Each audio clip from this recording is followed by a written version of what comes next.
बिस्मिल्लाहिर्रहमानिर्रहीम, अस्सलाम वालेकुम।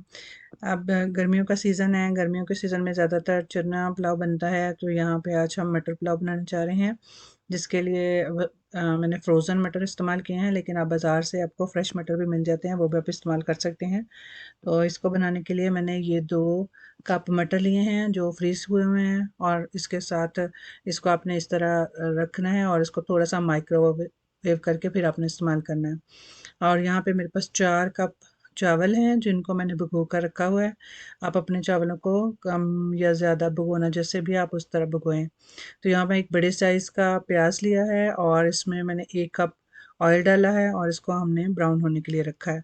इसके साथ ही यहाँ पे मैंने 2 टमाटर इसमें डालेंगे और 4-5 हरी मिर्चें, 1 टेबलस्पून जिंजर पाउडर और 1 टेबलस्पून गार्लिक पाउडर वो डालेंगे, और उसके साथ यहाँ पे 1 एंड हाफ टेबल स्पून धनिया पाउडर, 1 टेबल स्पून गरम मसाला, 2 टेबल स्पून सॉल्ट, और ये चंद इलायची है, बड़ी डालें, मेरे पास छोटी हैं, और ये थोड़ी सी दालचीनी के टुकड़े हैं, half table spoon black pepper है, और 1 टेबल स्पून ज़ीरा है। ये सारी चीज़ें शामिल करेंगे। अगर आप चाहें तो इसमें मिर्चें भी शामिल कर सकते हैं। प्याज ब्राउन हो गया है। अब हम सबसे पहले इसमें जो हमारे पास साबुत मसाले हैं वो डालेंगे। तो साबुत मसाले जब घी के साथ फ्राई होते हैं तो उसका बहुत ही अच्छा सा एक टेस्ट आता है। तो इसके साथ ही हम यहाँ पे इसमें अदरक और लहसुन डालेंगे। डाल के इसको थोड़ा सा हम भूनेंगे। भूनने के बाद हम इसमें थोड़ा सा पानी शामिल करेंगे ताकि जो प्याज है वो थोड़ा सा इसमें नरम हो जाए, और ये हमने इसको गलाना है। तो इसके साथ ही हम यहाँ पे इसमें टमाटर और हरी मिर्चें शामिल कर देंगे और इनको भूनेंगे ताकि टमाटर अच्छी तरह से गल जाएं। जब टमाटर गलेंगे फिर उसके बाद हम इसमें मटर शामिल करेंगे।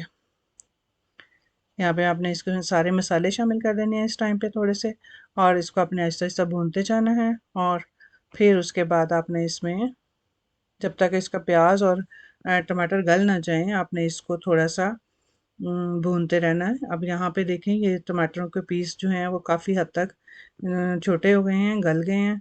तो इसको आपने चम्मच से आहिस्ता आहिस्ता दबाना है ताकि जो थोड़ा बहुत वो मोटे हैं वो बिल्कुल बारीक हो जाएं।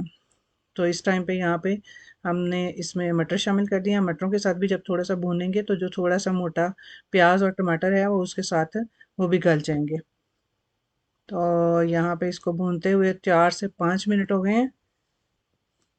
बस इतना टाइम ही आपने इसको भूनना है।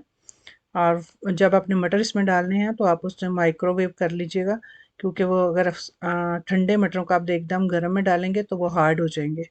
तो यहाँ पे मैंने चावलों के हिसाब से मेरे पास 4 कप थे तो मैंने 6 कप इसमें पानी के डाले हैं। क्योंकि पुराने चावल हैं तो ज़्यादा पानी मैंने काफ़ी देर भिगो दिया था, इसलिए मैंने ज़्यादा पानी नहीं डाला। तो अब जब पानी बुकने लग गया तो चावल शामिल किए। अब यहाँ पे ये देखें पानी जो है वो खुश्क हो चुका हुआ है। अब इस टाइम पे जब हल्का हल्का इसमें पानी होगा तो हम इसको दम दे देंगे। दम हमने 15 मिनट के लिए देना है क्योंकि चावल थोड़े से ज़्यादा हैं। तो चलें ये देखें ये तैयार हो गए हैं। आप इसको चटनी के साथ धनिया की चटनी, धनिया पुदीना हरी मिर्चें और दही में डाल के या आप इसकी चटनी बनाएं, और उसके साथ सैलड के साथ, और अगर चाहें तो इसके साथ शामी कबाब बहुत मज़े के लगते हैं।